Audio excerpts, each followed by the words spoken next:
Unnecessary controversy over languages in Afghanistan. Language is more than just a mode of communication. It is a way to conserve one's culture and pass down history, and also provide a gateway for the rest of the world to explore their society. The history behind Farsi has always been rich, and the language has contributed greatly in many areas such as sciences, literature, philosophy, commerce, and religion. Unfortunately, the same cannot be said for Pashto. Very little has been done for the advancement of Pashto, and it does not provide any incentive for non-Pashtuns, or anyone else for that matter, to learn it. Pashto has been left behind when it comes to languages. It has no culture or legitimate foundation, and therefore it's very easy for it to disappear. In a world that prides itself in progression and improvement, Pashto has remained the language of tribal and illiterate nomads. Pashto has always been considered a primitive language, originating in the Solomon Mountains. Currently, it's mostly spoken in lawless or tribal areas of Pakistan, southern Afghanistan, and is hardly heard anywhere else. It has recently become synonymous with the Taliban, suicide bombers, and other outlawed groups in southern Afghanistan and tribal areas of Pakistan. All Taliban are Pashtuns, but all Pashtuns are not Taliban. In fact, in Afghanistan, if one wanted an education or be a part of civilization, one had to be fluent or at least familiar with Farsi. Pashtuns are also commonly heard calling the non-Pashtuns the immigrants of Afghanistan. Ironically, they themselves are speaking the language of the so-called immigrants. In America, it's the immigrants that have to learn the official language of the country, which is English, in order to survive and have a life. It is the same way in Afghanistan. Those that cannot or do not want to learn English in America often have translators and or live in ghetto communities, surrounding themselves with others like themselves. Another commonality among Pashtuns in Afghanistan.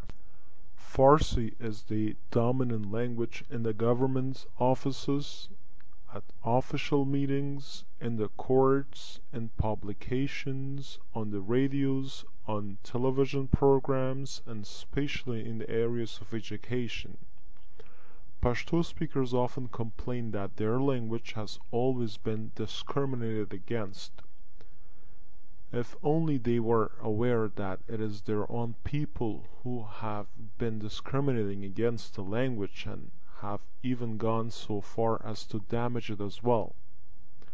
The Putta Khazana has single-handedly caused more harm to Pashto than anything else could have.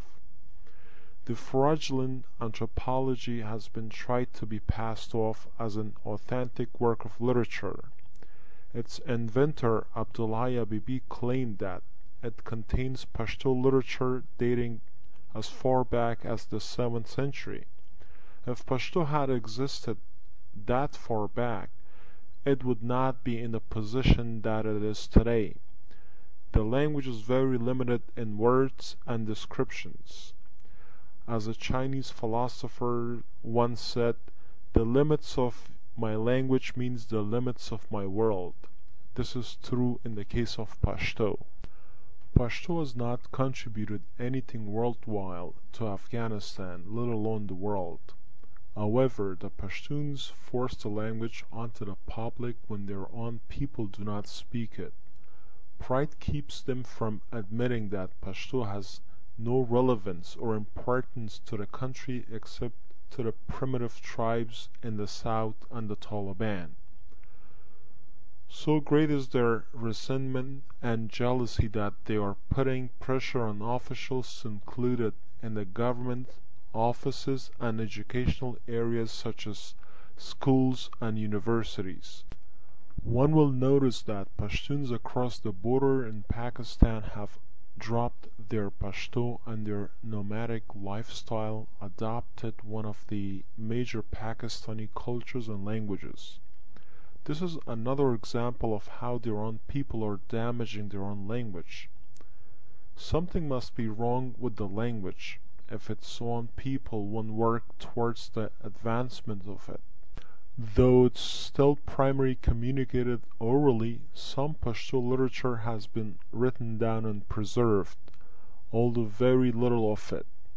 The literature that has been written down is mainly focused on ethnocentrism, whereas Rumi, Omar Khayyam, Hafiz, Sa'di, Avicenna do not speak of their ethnicity. Most of the Pashto literature that exists today focuses on their own ethnicity.